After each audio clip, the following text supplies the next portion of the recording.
ദൈവമുണ്ടോ ഉസ്താദെ? ദൈവമുണ്ട്. തെളിവ് കൊണ്ട് നിങ്ങൾക്ക് പറയാൻ പറ്റുമോ എന്നാണ് ഞാൻ ചോദിച്ചത്.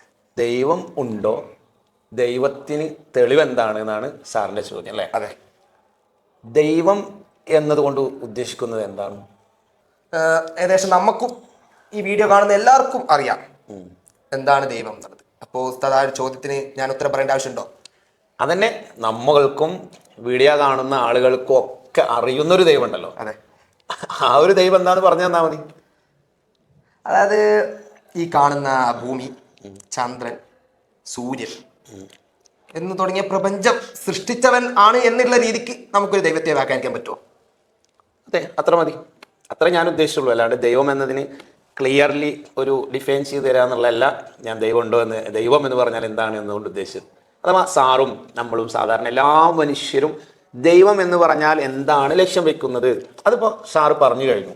ദൈവം എന്ന് പറഞ്ഞു കഴിഞ്ഞാൽ ഈ പ്രപഞ്ചത്തെ സൃഷ്ടിച്ച, ഉണ്ടാക്കിയ ഒരു പവർ അല്ലേ, സൂര്യനും ചന്ദ്രനും ഭൂമിയും.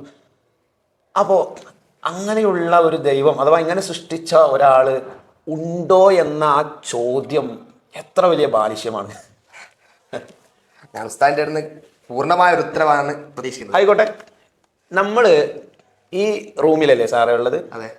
ഈ റൂമുള്ള ഈ ബിൽഡിങ് അല്ലേ, ഈ റൂമിൽ നിന്നുകൊണ്ട്, ഈ റൂം നിലകൊള്ളുന്ന ഈ ബിൽഡിങ്ങിൽ നിന്നുകൊണ്ട് ചോദിക്കാണ്, ഈ ബിൽഡിങ് ഉണ്ടാക്കിയ ഒരാൾ ഉണ്ടോ? ആ ചോദ്യത്തിനെ സാർ എങ്ങനെ വിലയിരുത്തുന്നു? ഇതൊക്കെ ഉണ്ടാക്കിയ ഒരാൾ ഉണ്ടാവുമെന്ന് എല്ലാവർക്കും അറിയാവുന്ന കാര്യമല്ലേ? അതെ. അപ്പോൾ ഈ ബിൽഡിങ്ങും ഈ റൂമും ഒക്കെ ഉണ്ടാക്കിയ ഒരാളുണ്ട് എന്നത് എല്ലാവർക്കും അറിയുന്ന കാര്യമാണ്. അങ്ങനത്തെ ഒരു ചോദ്യം തീർത്തും അപ്രസക്തമാണ്. അതെ.